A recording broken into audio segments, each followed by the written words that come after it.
Сайн байцгаана уу эрхэм үзэгчдээ. Мандала подкаст эхэлж байна.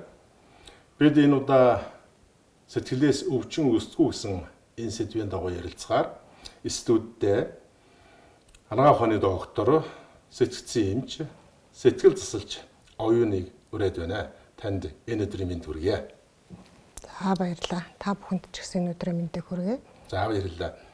Тэгэхээр олон хүмүүс бие махбодын өвчин сэтгэлээс хамаардаггүй гэдэг дээр янз янзын тайлбар хэлдэг.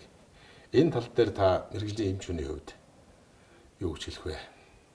Давчхандаа ярих юм бол үүсдэг энэ одоо сэтгэл гэдэг бол одоо маш том эрхтэн. Энийг бол бид нар бол мэдж байгаа та нар нэг бол бид нэр сэтгэл хөдлөлөөр нь ганцхан бодоод байдаг. Энэ чинь бол танин мэдхгүй сэтгэл хөдлөл дур хүсэл те хүний одоо тэр өөрийнх нь хүлээж авах чадамжаас давсан одоо тийм зочрол стресс ирэх юм бол одоо тэр стресст бид нэр тэр стрессийг чинь хүлээж аваад тэрнтэй чинь тэмцээд байлдаад даван тулах хэрэгтэй тийм ээ. Тэгэхээр энэ байдал маань удаан үргэлжлэх юм бол бидний нөөц бидний одоо бие махбодын нөөцт нөгөө уург нөгөө гормон нөөц дуусаад ядралт буюу зовир гардаг. За тэр зовирын бол хороо зэрэг одоо бидний стрессийн шалтгаанд эмгэг F40-оор оншилдог том хідэн бүлэг өвчнүүд байдаг. За одоо тэгээд тэр сэтгэлийн шарах тийм ээ нас ихсүүлэл одоо бид нар зөндөө ярьдаг одоо хүн болгоны амнаас трама гэдэг алуу гараад байгаа шүү дээ. Одоо сэтгэлийн шарах гэсэн үг тийм. Тэгээд одоо огцон мэлрэх удаан богино хугацааны архаг тэгээд маш том бүлэг өвчин байгаа. Тийм. Энэ бол сэтгэлийн шалтгаанд одоо тэр айдас давтах, түгшүүр давтах тийм ээ. Тэр нөгөө нэг эмгэг нөгөө юунд давтах гэдэг том бүлэг юм бол бие даасан том бүлэг өвчин байдаг. Тийм. Ерөнхийдөө манай анагаах ухаан дээр бол айдас гэдэг бол одоо энэ бодиттой тулгарч байгаа юмд айхыг айдас гэж бид нэр ярьдаг. Одоо олон нийтийн өмнө үг хэлгээс айхч гэдэг юм уу тийм ээ. Түгшүүр гэдэг бол ерөнхийдөө бодит биш ирээдүйд чиглэсэн. Өнөөдөр бид нар 1 минутын дараа 1 цагийн дараа юу болохыг мэдэхгүй шүү дээ. Тэр ирээдүйд чиглэсэн юунаас хайгааг мэддэхгүй байгаа. Тэр зовиоруудыг бол бид нар тэр төгшөр гэж нэрлэдэг байгаа. Тэгээд энэ мэт юм олон том бүлэг өвчин байна л да стрессийн шалтгаанд. Даан хугацаагаар үргэлжилсэн даалд ухамсарт тий. Тэгэхээр тэр даалд ухамсарт байдаг хүүхэд наснаас үүссэн байж болдог тийм ээ. Үл мэдэгддэг ийм шалтгаантай учраас энэ эмгэг биших эмгэг гэдэг маань болохоор өөр ангиллын сэтгцийн эмгэг бөгөөд бас бүлэг өвчин байдаг. Энэ маань болохоор тухайн эрхтэн системийн өвчнөөр илэрдэг. Эсвэл бүтэн биеийн өвдөж болно, эсвэл уян мөч өвдөж болно, эсвэл зүрхээр өвдөж болно, жээжээр өвдөж болно, халдвар харшаал гарч болно, тийм ээ. Маш олон янзын шинж тэмдэгтэй. Бүр системийн хэмжээний өвчлөл. Тий. Тэгэхээр энэ хүмүүс энийг нөгөө стресстэй холбогдохгүй цаг хугацааны хувьд алслагдсан байдаг. Хоёрдугаарт бидний нөгөө ухамсар тухаантай холбоогүй байдаг учраас энийг сэтгэлийн шалтгаантай гэж мэдэхгүй нөгөө мөнгөө нөгөө цаг хугацаагаа эмнэлэг дээр очиж нөгөө зовиороо дарах гэж очино. За энийг болохоор за энэ бол таны сэтгэлийн шалтгаантай гэдэг ингэхээр худлаа өвдөд байгаа юм шиг баашлаад байгаа гэсэн үг бол ердөөсөө одоо нөгөө түрүүний ярьснаар энэ нөгөө сэтгэлийн шалгалгаан биишсэн байна гэсэн үг. Тий. Тэгэхээр энэ маань болохоор зэрэг тэр хүнд эн чинь одоо анатомийн буюу одоо органик шалтгаан гэж бид нар ярьдээ. Биеийн одоо органик өвчний шалтгаан байхгүй одоо шинжилгээ хэвийн зүгээр хахад энэ хүн өвдөд байна гэдэг чинь энэ хүн баашлаад байгаа юм байна гэж ингэж буруу ойлгодог. Бүр тийм тохиолдолд одоо юун дээр хүртэл гарч ирсэн. Одоо ялангуяа өсвөр насны хүүхдтэр одоо ийм биших эмгэг байна гэдэг ингээ аав ээжд нь хэлсэн чинь аав ээж нь чи одоо зүгээр л гэж штэ чамаг одоо ингээд эмч одоо ерөөсөө яагаачгүй зүгээр гэж яхад чи ингээд ийм өвчин зарлаа ингээд ярьсаар агаад чи ингээ худлаа одоо ингээ баашилж өвдөд байна гэд ингээ тоогоог байгаа тэр хүүхдийг. За тэгээ нөгөө хүүхд чинь хөлн өвдөж явсаар агаад хэдэн сарын дараа арамсалтайгаар дахиад рентген зураг авахулсан чинь хавдартай ясны хавдар байсан байж таараад ингээд одоо бүр амнаас нь аюулд орсон. Эхлээд бол ерөөс шинжилгээгээр зүгээр байсан. Тийм зүгээр одоо ингээд өсвөр насны хүүхэд өвдөл эмчтэр ирээл үзүүлэхгүй. Тэгэхдээ нөгөө энэ бол одоо зүгээрээ биеийн хувьд бол энэ хүүхэд одоо зүгээрээ энэ хүүхэд чинь зүгээр сэтгэл санаагаараа ингэж өвдсөн байна гэд тавьчихж байгаа байхгүй. За тэгэхээр хүмүүс юу гэж ойлгож байна гэхээр сэтгэл санаагаар ингэж өвдөд байна гэхээр баашлаад байгаа гэж. Одоо зүгээр өвдөөгүй байхад өвдөд байна гэж баашилж байна гэж хүмүүс бол бодоод байгаа. За ийм ойлголт байсан дараа бүр нэг айхтар өвчин болсон. Тийм тэгээд тоогоогүй орхисноос болоод тэр хүүхэд төр тийм асуудал гарсан. Ер нь хүмүүс тэгж ойлгодог. Сэтгэлийн шалтгаанд гэхээр энэ хүн баашлаад байгаа юм байна. Тэгэхээр яг цаанаа бол юу болдгоо гэхээр яг тэр хүнд өвдөлт байдгүй байдаг. Өвчин байдгүй байдаг. Тэр хүнд зовир байдгүй байдаг. Тэр хүн тэрийг өөрөө ингэж үүсгэж өөрөө өвдөггүй байхад нь өвдлөө гэж баашлаагүй. Үнэхээр л байдаг байхгүй. Бид нар тэрийг хамгийн нэгдүгээр хүлээн зөвшөөрөх ёстой байдаг. Сэтгэлээс үүсэлтэй, сэтгэлийн дотоод зөрчил, энэ таны түрүүн мэргэжлийн хэлээр ярьдаг биших энэ санаа зовнил бишиж одоо ингэ өвчин болох ийм асуудал энэ эмнэлгээр явж байгаа гэдэг юм уу, эрүүл мэндийн асуудалтай хүмүүсийн тодорхой хувийг эзэлдэг байх. Зүгээр яг тэдний хөв багцаа гэсэн тийм тоо байдгүй. За тоо мэдээ бол хараахандаа гарч ирэх байгаа. Яагаад гэвэл энэ онцлогдоход айгүй хэцүү. Тэгэхээр биших эмгэгтэй хүмүүсүүд дандаа биеийн зовроо яриад эмнэлэг дээр ирдэг. Мэдрэлийн эмнэлэг дээр, зүрхний эмнэлэг дээр, үе мөчний эмнэлэг дээр. За тэгэнгүүт одоо миний насны хүүхэн очингууд наа чин цэвэршилт байна ач гэдэг юм уу. Тэг эмгэгтэйчүүд тийм эмнэлэг дээр ингээд маш их олон нэр хаягтай маш олон эмнэлгүүдээр энэ биших эмгэгээрээ энэ зовроороо очиод байгаа. Өнөөдөр бид нэр одоо амьдралдаа одоо энэ үр бүтээлтэй нийгэмдээ хэрэгтэй амьдарч явж байна гэдэг маань л сэтгцийн маань үйл ажиллагаа хэвийн явж байна л гэсэн тохио байгаа. Монголчуудын сэтгцийн эрүүл мэндийн байдал гэж нэг юм зүйл хэрэг өөрчлөгдөж байна. Хэрвээ өөрчлөгдөж байгаа бол шалтгаан бас олон талтай байх л да, энэ талаар тодорхойлвол. Нийгмийн дарамт шахалт одоо ковидтэй холбоотойгоор сэтгцийн тулгамдсан асуудал гэдэг сэдв рүү бид нар их орж ярьж байгаа. Сэтгцийн тулгамдсан асуудал гэдэг маань юу юм бэ гэхээр яг сэтгцийн эмгэг болчоогүй яг одоо хэвийн эрүүл хоёрын зааг дээр байж байгаа ийм тулгамдсан асуудалтай хүмүүсүүдийг бид нар сэтгцийн тулгамдсан асуудалтай гэж ярьж байгаа.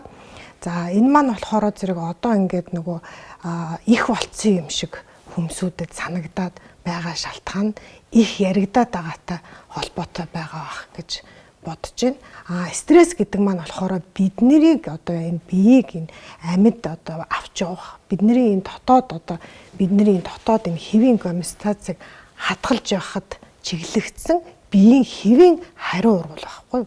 Амьтанд ч байдаг, хүнд ч байдаг. Бидний дархлаа гэж юм байдаг, тийм ээ? Бүгдээрээ бид нар ярьдаг. Тэрнтэй адилхан сэтгэлийн бас дархлаа гэж юм байдаг. Тэгэхээр стресс гэдэг маань нэг талаасаа бүр энерги үүсгэгч гэж бид нар бол зарим одоо эрдэмтэд бол хэлдэг сэтгцэн эмчнэр. Энерги үүсгэгч. Хүн ярьсан хариу ургуулаасаа гадна энерги үүсгэгч. Хэрвээ биднэрт стресс гэдэг юм байхгүй байсан бол бид нар яах нь амтгүй, давсгүй, хоошгол амьдрна гэсэн үг. Тэгэхээр бид нэр тэр энерги буюу тэр стресс амттай сайхан байлгахад энэ стресс маань нөлөөлдөг. Тэгэхээр хоёр ийм ялгаатай ойлголт. Сайн юм тохиолдох юм бол сайн, муу юм тохиолдох юм бол муу гэсэн үг биш. Бидний даван туулах чадвараас хамаардаг. За энэ нь бол нийтлэг хүмүүс стресс гэхээр зэрэг л ерөөсөө болж үтэхгүй зүйл. Сэтгэлийн түгшүүр, санаа зовнил энэ талаас нь ойлгодог. Гэтэл үүсгэж байгаа шалтгаан нь ямар ч байж болно.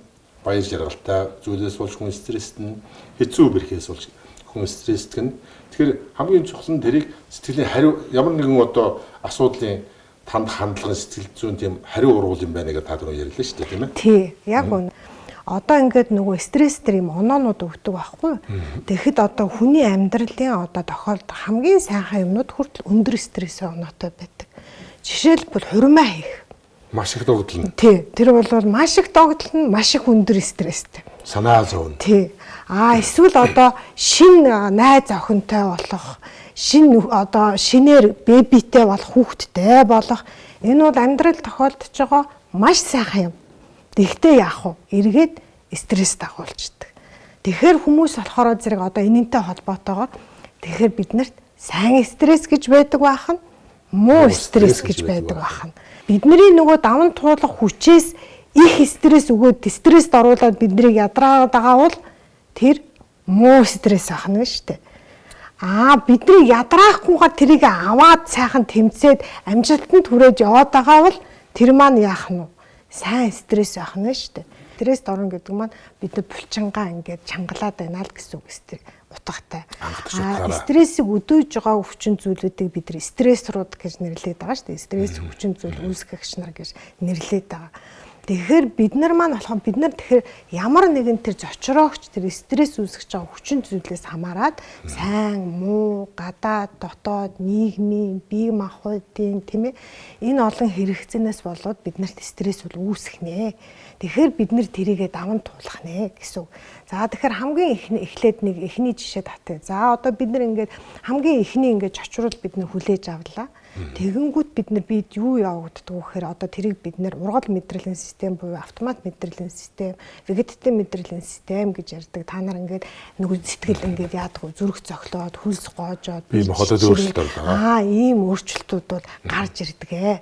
За энэ маань болохоор та нар мэднэ. Энэ маань болохоор зэрэг хэдэн минутаас хэдэн цагийн хэмжээнд үргэлжилж болно. Хэдэн цагч хүрэхгүй дээ хэдэн минутаас 1-2 цаг л болно тийм ээ. За энэ маань яг хөө гормоны түвшинд очиж ирнэ. Тэгэхээр нөгөө нэг стрессийн гормонууд цусан ялгарч ирнэ.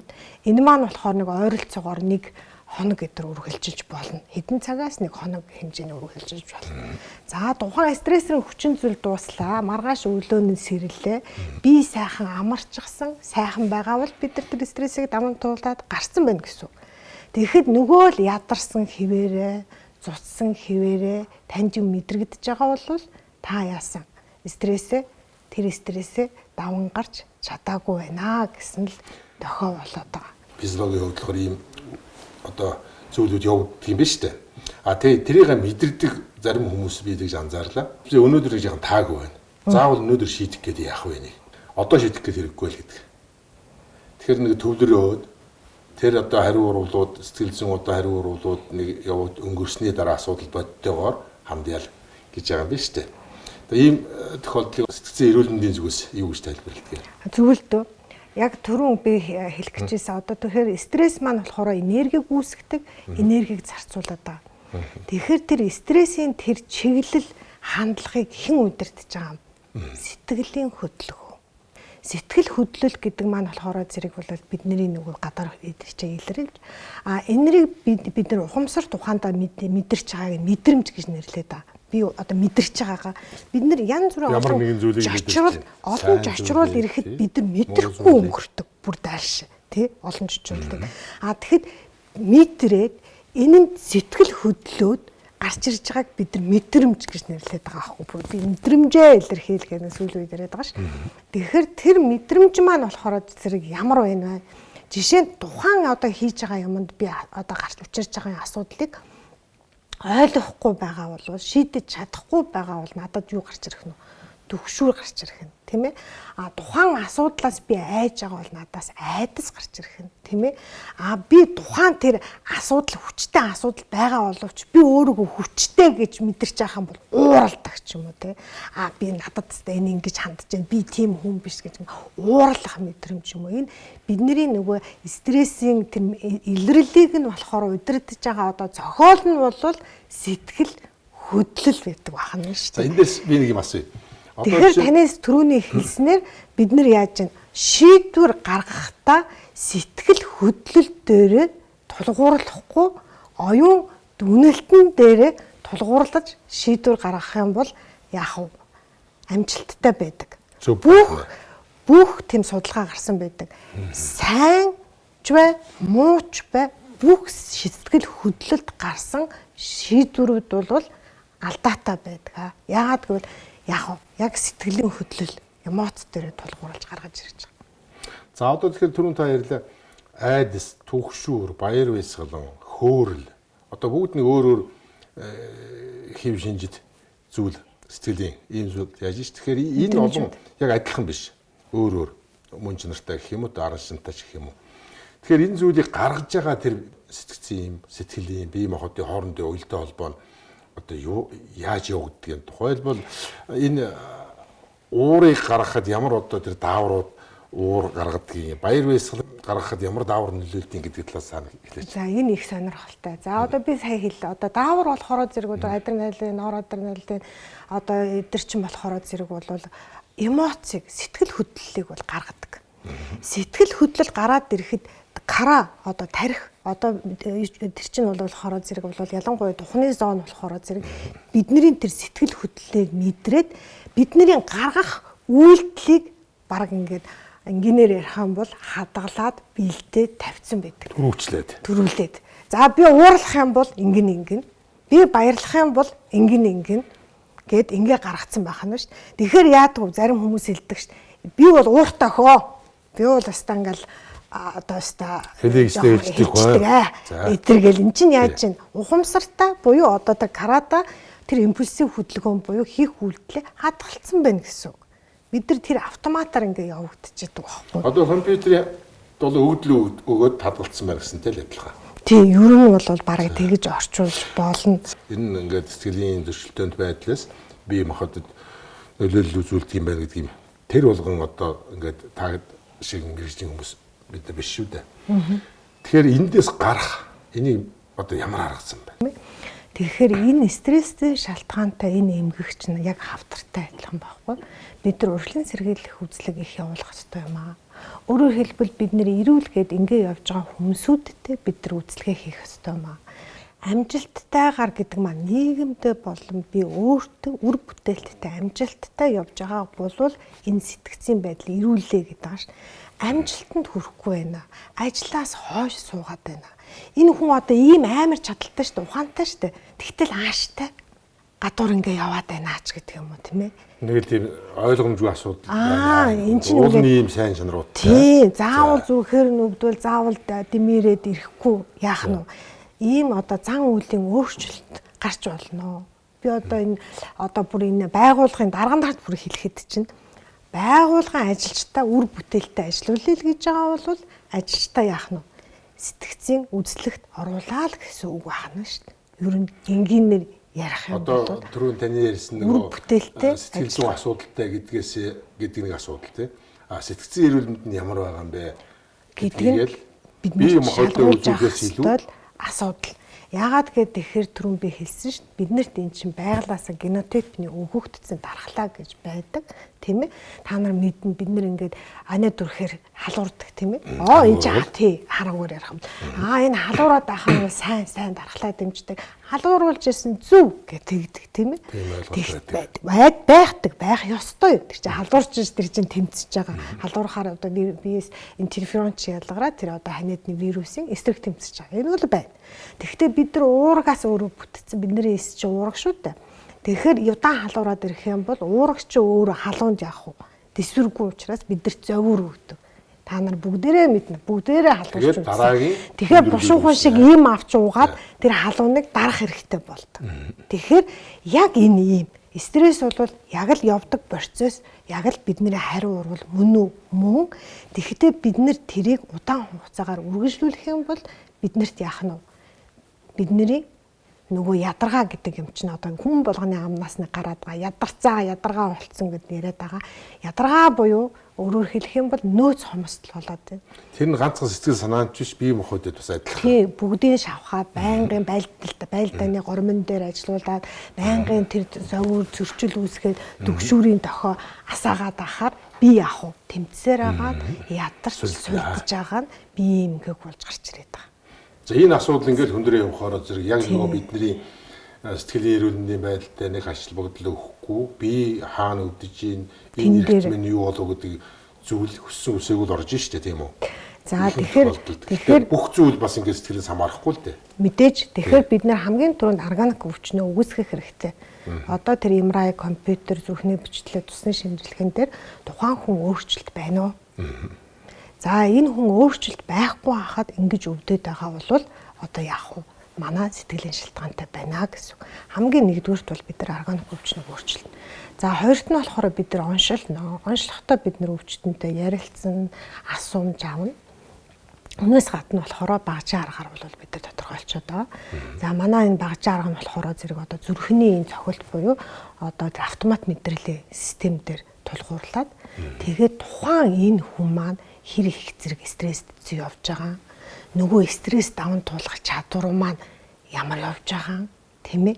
Одоо нөгөө нэг бидний түрүүн би ярьсан нөгөө нөөц маань ямар явж байгаа. Бодисын солилцоо маань ямар явагдаж байгаа. Ядарсан байгаа мó?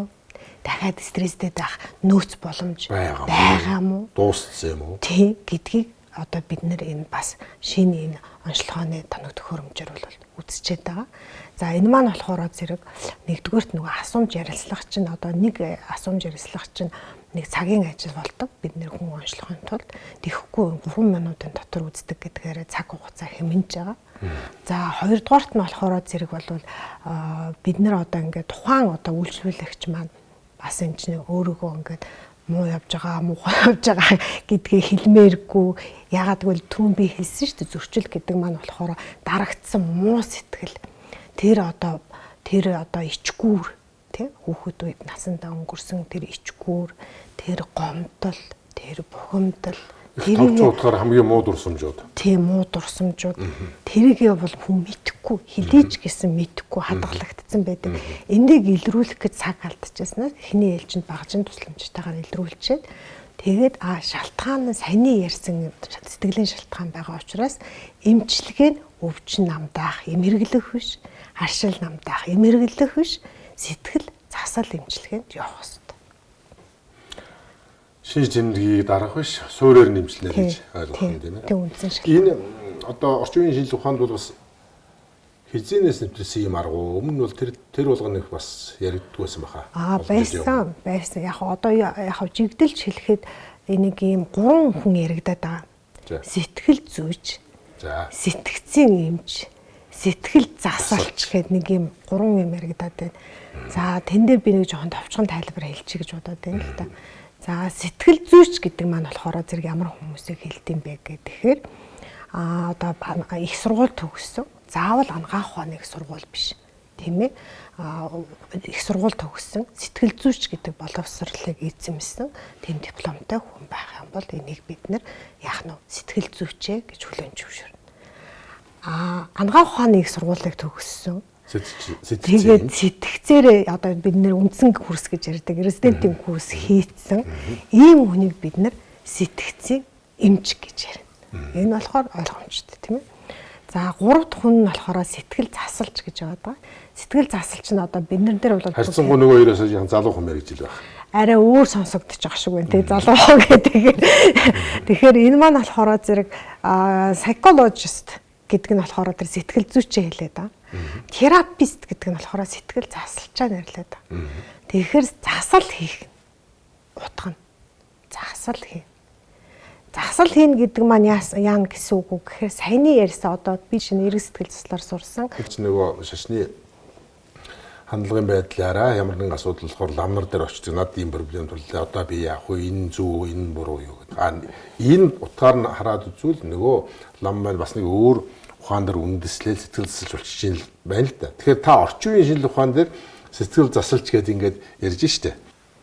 Шалтгааныг ярилцгаана. Тийм, шалтгааныг ярилцгаана. Өөрөөр хэлэх юм бол бид нөгөө нэг одоо грантны ус гойжлоо. Гойдсон усыг арчаад авах юм бол тэр грант хаагдаагүй байгаа нөхцөлд арилгахгүй тийм ээ. Яг л энтэй адилхан. Тэр грантыг бид хааж иж тэр ус бол хаагдах хэрэгтэй тийм ээ. Тийм. Тэгэхээр сэтгэл засалж сэтгцийн эмч хоёр бол хамтарч ажиллана. Нэгийг өгөөсөхгүй. Өөрөөр хэлэх юм бол сэтгцийн эмч маань үндсэн оншоо тавиад тэгээд тухайн одоо тэр бие махбодод одоо тэр сэтгцийн процессыг бид нар эмийн аргаар нөлөөлөөд өөрөөр хэлбэл тэр хүний нөөцтэй болох нь ш тэр хүний тэр асуудалтайгаа шийдэх нөөцтэй, ирчтэй, хүчтэй одоо ингээнээр ярих юм бол батрагийн цэнгэлж өгчөж дараа нь тэр цэнгэлэгдсэн хүн сэтгэл зүйчдэр очиж өөрийнхөө асуудлыг шийдэх нь байна. Хамгийн энгийн яриаг ярихад л одоо депресс гэдэг чинь бидний буруу бодол шүү дээ. Буруу бодол чинь депресс. Тэгэхээр энэ том эмнэлгүүдэд зөвхөн хувийн эмнэлгүүд ямар гэдэг юм мэдэхгүй. Албан ёсоор одоо юм сэтгэл засалч байдаг юм уу? За наадах чинь бас нэг амар том асуудал хүндэж байна. За ерөнхийдөө манайх чинь сэтгэл засалч сувилагчийн тоогоор ерөөсөө байхгүй тий. Одоо улсад юунд бол дэлхийд бол нэг эмч хоёр сэтгэл засалч юм сувилагчтай ажиллах хэрэгтэй. Тэгэхэд манайх чинь үндэсний сэтгцийн эмнэлэг маань ганц 2 хүн сэтгэл засалчтай л ажиллаж байна. Тий. Тэгэхээр энэ сэтгэл засалч бол үнэхээр хомцолтой байгаа.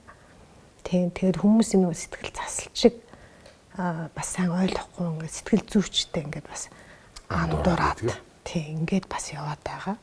Тийм. Тэгээд сэтгэл засалчийг ламнар оруулж байна, бөөнөр оруулж байна, сэтгэл зүйчэд орлоод ингээд яваад байна шүү дээ. Гэтэл дэлхийн нийтэд болохоор чинь энэ чинь бол айгүй том маш их тийм хэрэгцээтэй хүлээн зөвшөөрөгдсөн мөрөглөл юм байна шүү дээ. Одоо зүгээр хамгийн энгийн жишээ гэхэд одоо донтолт буюу хамаарал тухайн тэр хамаарсан хүнийг сэтгэл засалчвал хамаарлаас гаргаж чадна. За ирээдүйд голлож шинж тэмдгийн имчилгээ хийхээс илүү бие сэтгэл хоёр юмд чинь нэгдмэл юм а гэдэг үүднээс бас энэ имчилгээний хандлагууд хэрэг өөрчлөгдөх бол гэж та үзэж байна. Яг хоо бид нар болохоор зэрэг би одоо өөрийнхөө сэтгэл заслын аргыг ярих юм бол манайх нөгөө амьдралын хүний амьдралыг 4 төвшөнд авч үздэг.